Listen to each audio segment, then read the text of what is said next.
कहानी की शुरुआत में हम एक ब्लैक आदमी को देखते हैं जो आधी रात को एक सुनसान सड़क पर गुजर रहा होता है। वो रास्ता भटक गया था, इसलिए वो फोन पर किसी से एड्रेस पूछ रहा होता है। तभी अचानक एक सफेद कार उसका पीछा करने लगती है और जल्दी उस ब्लैक आदमी को पता चल जाता है कि कोई उसका पीछा कर रहा है।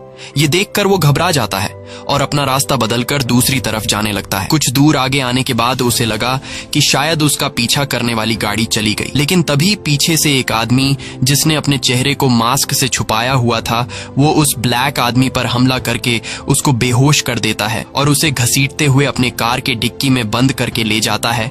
अब यहाँ सीन कट होता है और हम एक दूसरे ब्लैक आदमी को देखते हैं जिसका नाम क्रिस है। वहीं हम क्रिस की गर्लफ्रेंड रोज को देखते हैं। इन दोनों की जोड़ी बिल्कुल भी मैच नहीं हो रही थी क्योंकि क्रिस ब्लैक था और रोज व्हाइट, लेकिन कलर में चेंजिंग होने के बावजूद भी ये दोनों एक दूसरे से बहुत ज्यादा प्यार करते थे। रोज को क्रिस की काफी ज्यादा फिक्र थी और वो क्रिस से कहती है कि तुम मेरे पहले बॉयफ्रेंड हो, लेकिन क्रिस आज थोड़ा नर्वस है क्योंकि वो रोज के पेरेंट्स से पहली बार मिलने जाने वाला है। दरअसल रोज के पेरेंट्स जिस शहर में रहते हैं वहाँ के लोग ब्लैक लोगों से नफरत करते हैं और रोज ने अपने घर वालों को ये नहीं बताया है कि उसका बॉयफ्रेंड ब्लैक है। क्रिस अपनी गर्लफ्रेंड रोज से कहता है कि तुमने अपने पेरेंट्स को बताया भी है कि मैं एक ब्लैक हूँ। तब रोज उसे समझाती है कि मेरे पेरेंट्स काफी पढ़े लिखे हैं और उन्हें इंसान के कलर या जाति से कोई फर्क नहीं पड़ता। इसके बाद यह दोनों गाड़ी में बैठकर निकल पड़ते हैं। रास्ते में क्रिस स्मोक करने की कोशिश करता है, तब रोज उसकी सिगरेट बाहर फेंक देती है क्योंकि यह सेहत के लिए अच्छी चीज नहीं थी। कुछ दूर आगे जाने के बाद क्रिस अपने दोस्त रॉड को कॉल करता है जो कि एक डिटेक्टिव है। क्रिस उसे बताता है कि मैं रोज के पेरेंट्स से मिलने जा रहा हूँ, जिस दौरान मुझे वहाँ कुछ दिन गुजारने पड़ेंगे, इसलिए तुम मेरे कुत्ते का ख्याल रखना। डिटेक्टिव मजाक में क्रिस से कहता है कि गोरी लड़की के साथ उसके घर अकेले मत जाओ, क्या पता उसने तुम्हारे लिए कोई जाल बिछाया हो। ये सुनकर क्रिस मुस्कुराता है और फोन काट देता है। अब ये दोनों सफर को एंजॉय करते हुए बातचीत करने लगते हैं और तभी अचानक एक हिरन इनकी कार के सामने आ जाती है और कार के टकराने से उसकी मौत हो जाती है। अब ये लोग एक पुलिस वाले को कॉल करके यहाँ बुलाते हैं और पुलिस वाला क्रिस से उसकी लाइसेंस आईडी मांगता है,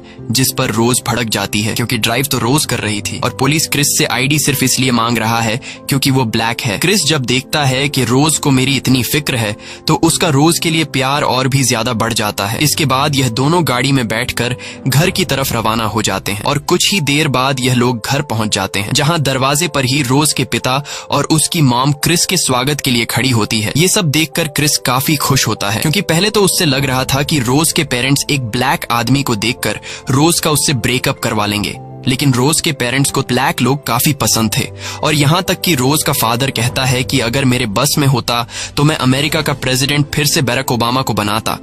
क्रिस यहाँ रोज के पिता डीन को रास्ते में होने वाले एक्सीडेंट के बारे में बताता है। तब डीन कहता है कि तुमने हिरन को मारकर अच्छा ही किया क्योंकि हिरन की तादाद दिन पर दिन बढ़ती जा रही है। इसके बाद डीन क्रिस को घर का टूर देने लगता है और उसे अपने फादर की तस्वीर दिखाता है जिन्होंने ओलंपिक्स में रेस की थी, लेकिन वो रेस में दूसरे नंबर पर आए थे और पहले नंबर पर एक ब्लैक प्लेयर आया था। फिर वो उसे रोज की मॉम मिसी का ऑफिस दिखाता है जो कि एक साइकाइट्रिस्ट है।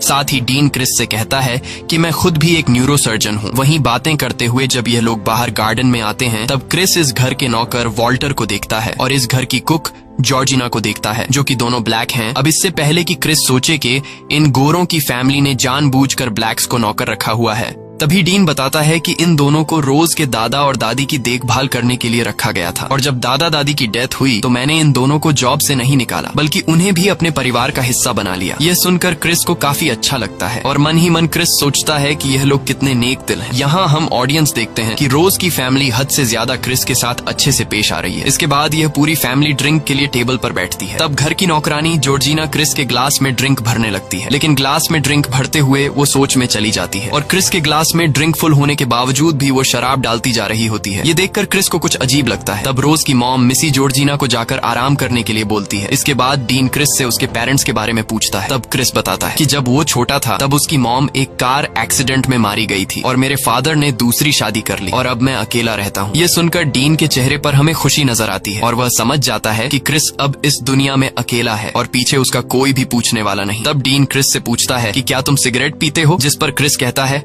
हाँ, लेकिन मैं यह आदत जल्द ही छोड़ना चाहता हूँ। तब डीन कहता है कि अगर तुम सिगरेट पीना छोड़ना चाहते हो तो तुम्हें रोज की मॉम मिसी से मदद ले सकते हो। क्रिस पूछता है वो कैसे, जिस पर डीन उसे बताता है कि पहले मैं भी सिगरेट पिया करता था, लेकिन जब मिसी ने मुझे हिप्नोटाइज किया तब से मुझे सिगरेट पीने से घिन आती है। मिसी क्रिस से कहती है कि अगर तुम चाहो तो मैं तुम्हें हिप्नोटाइज करके तुम्हारी ये सिगरेट की लत हमेशा के लिए छुड़वा सकती हूँ, लेकिन क्रिस समझदारी से मना कर देता है। कुछ देर बाद रोज का भाई जेरी भी वहां आ जाता है और जब यह लोग रात को डिनर कर रहे होते हैं तब क्रिस देखता है कि इस घर की नौकरानी उसे अजीब तरह से घूर रही है। क्रिस इस पर ज्यादा ध्यान नहीं देता और डिनर करने लगता है। डिनर के दौरान जेरी क्रिस से काफी अजीब सवाल पूछने लगता है कि तुम्हें बास्केटबॉल खेलना आता है और तुम्हें एक MMA फाइटर होना चाहिए था। साथ ही वह क्रिस को फाइट के लिए चैलेंज करता है, लेकिन बाकी लोग उसे चुपचाप बैठने को बोलते हैं। डिनर के बाद रोज काफी गुस्से में होती है क्योंकि आज उसकी फैमिली थोड़ा अजीब बिहेव कर रही थी, इसलिए रोज क्रिस से अपने भाई के बिहेवियर के लिए माफी मांगती है, लेकिन क्रिस इन बातों को दिल पर नहीं लेता। रात को रोज तो सो जाती है, लेकिन क्रिस को नींद नहीं आती, इसलिए वह सिगरेट पीने के लिए घर से बाहर जाता है। तभी वह देखता है कि घर का नौकर वॉल्टर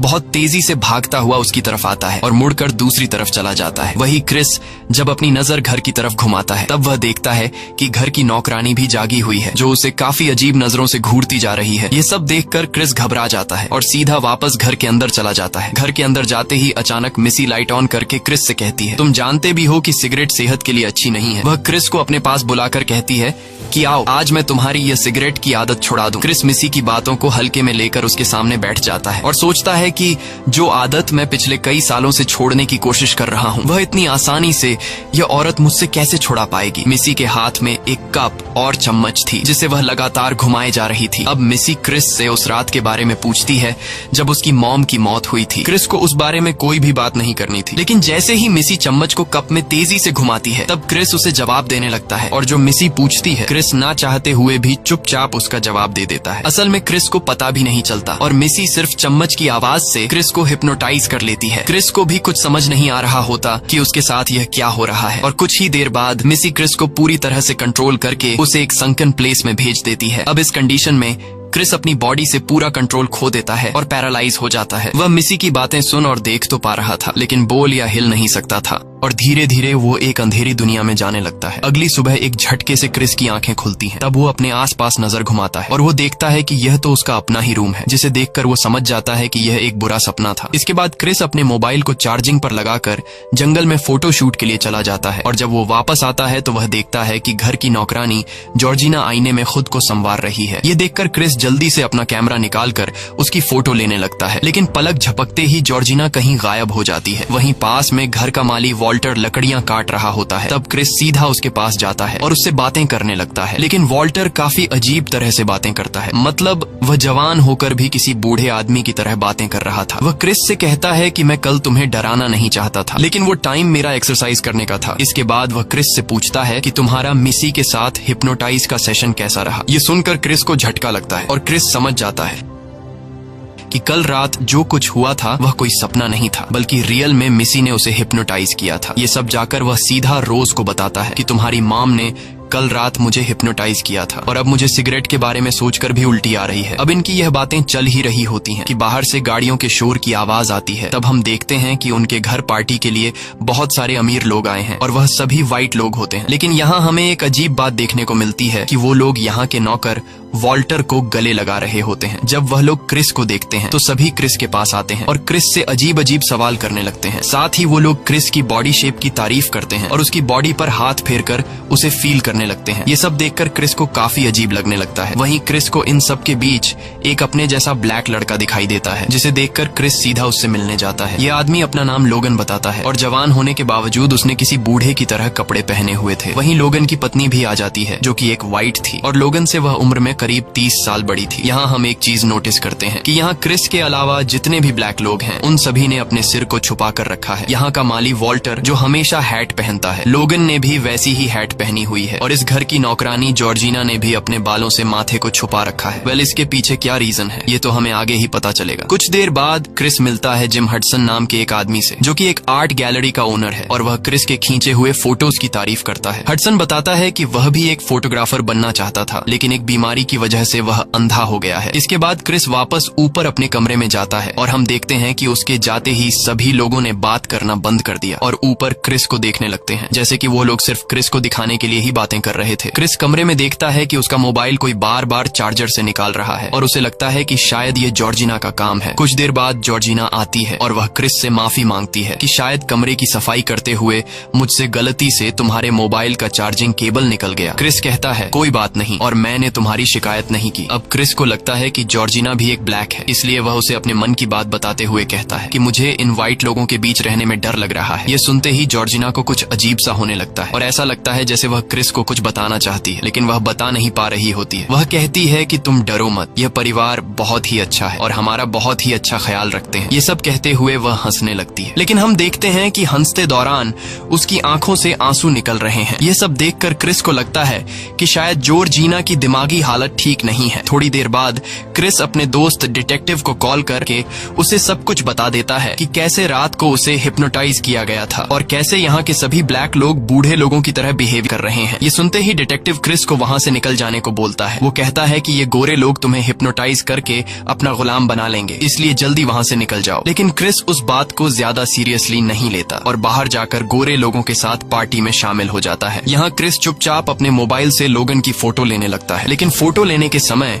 उसके मोबाइल की टॉर्च ऑन हो जाती है और फ्लैश के कारण लोगन को कुछ हो जाता है। उसके नाक से खून निकलने लगता है और वो गुस्से में क्रिस पर हमला कर देता है। हमले के दौरान वो बार बार क्रिस से कहता है कि यहाँ से भाग जाओ। ये सब सुनकर क्रिस समझ जाता है कि यहाँ जरूर कुछ गड़बड़ है। इसके बाद सभी लोग लोगन को एक रूम में ले जाते हैं और कुछ ही देर बाद वो बिल्कुल ठीक हो जाता है और सभी लोगों से माफी मांगता है जो कुछ अभी उसने कुछ देर पहले किया। डीन क्रिस को तसल्ली देते हुए कहता है कि तुम डरो मत, लोगन एक बीमारी का शिकार है। और वो मोबाइल के फ्लैश को देखते ही उसे मिर्गी के दौरे पड़ते हैं, लेकिन क्रिस अभी भी डरा हुआ था, इसलिए उसकी गर्लफ्रेंड रोज उसे एक नदी के किनारे ले आती है, जहाँ क्रिस रोज को बताता है कि उसे यहाँ बिल्कुल भी अच्छा नहीं लग रहा, इसीलिए हमें यहाँ से जाना चाहिए। लेकिन रोज उसे कहती है कि मैं तुम्हारे साथ हूँ, यहाँ तुम्हें कुछ भी नहीं होगा, बस कुछ दिन इंतजार करो और फिर हम यहाँ से चले जाएंगे। ये कहते ही रोज क्रिस को गले लगा लेती है। तब क्रिस रोज की बात मान लेता है, ये सोचते हुए कि वैसे भी मुझे अपनी जिंदगी रोज के साथ बितानी है और यहाँ जो कुछ भी हो रहा है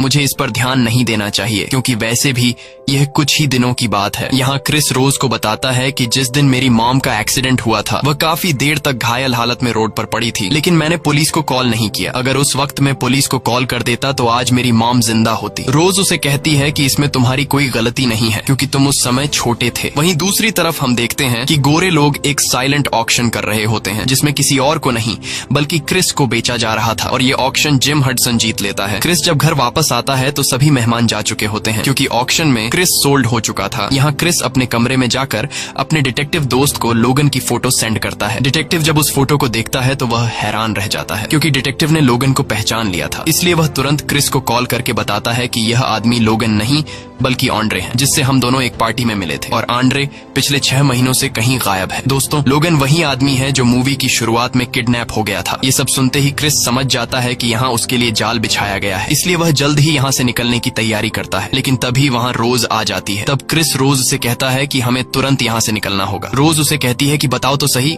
आखिर क्या हुआ है, लेकिन क्रिस कहता है कि अभी बताने का समय नहीं है, इसलिए तुम जल्दी से कार की चाबी ढूंढो। अब रोज कार की चाबी ढूंढने के लिए नीचे जाती है और तभी क्रिस नोटिस करता है कि एक अलमारी का दरवाजा खुला हुआ है। क्रिस जब उस अलमारी के करीब जाता है तो वहाँ उसे एक बॉक्स मिलता है, जिसके अंदर रोज के कई सारे बॉयफ्रेंड्स की तस्वीरें रखी हुई थी, जबकि रोज ने कहा था कि क्रिस उसका पहला ब्लैक बॉयफ्रेंड है। लेकिन क्रिस यहाँ नोटिस करता है कि रोज के सभी बॉयफ्रेंड्स ब्लैक हैं और तभी वह देखता है कि इन तस्वीरों में घर का माली वॉल्टर और नौकरानी जॉर्जिना भी है। ये देखकर क्रिस समझ जाता है कि रोज भी अपने पेरेंट्स के साथ मिली हुई है। जिस तरह उसने जॉर्जिना और वॉल्टर को फंसाया है उसी तरह से वो मुझे भी फंसाना चाहती है। ये सब समझ आते ही क्रिस जल्दी से नीचे आता है, लेकिन नीचे पूरी फैमिली उसका रास्ता रोक कर खड़ी थी। क्रिस चिल्लाते हुए रोज से कार की चाबियां मांगता है। तब रोज कहती है कि मुझे चाबियां मिल नहीं रही हैं, लेकिन अचानक से रोज अपने असली रूप में आकर क्रिस को चाबियां दिखाती है और कहती है कि चाबियां तो शुरू से मेरे पास थीं, लेकिन मैं तुम्हें देना नहीं चाह रही थी। अब यहाँ क्रिस को जब यहाँ से भागने का कोई रास्ता नहीं मिलता, तब वह दौड़कर जेरी पर हमला कर देता है। लेकिन तभी रोज की मॉम मिसी चाय के के कप से छम्मच मारती है, जिसकी आवाज सुनकर क्रिस तुरंत पैरालाइज हो जाता है और संकन प्लेस में चला जाता है और यह तीनों उसकी बॉडी को नीचे बेसमेंट में ले जाने लगते हैं। अगले दिन डिटेक्टिव क्रिस को बार बार कॉल करने की कोशिश करता है, लेकिन क्रिस कॉल अटेंड नहीं करता। अब क्रिस के कॉल न उठाने पर डिटेक्टिव समझ जाता है कि क्रिस खतरे में है, इसलिए वह अपने डिपार्टमेंट के कुछ सीनियर ब्लैक ऑफिसर्स को जाकर बताता है कि कुछ गोरे लोगों ने उसके दोस्त को ब्रेन वॉश करके गुलाम बना लिया है। पर वो सब उसकी बात सुनकर हंसने लगते हैं और कोई भी डिटेक्टिव की बात पर यकीन नहीं करता। अब डिटेक्टिव समझ जाता है कि उसे खुद ही कुछ करना होगा। इधर क्रिस को बेसमेंट में होश आता है और वो खुद को एक चेयर पर बंधा हुआ पाता है। उसके सामने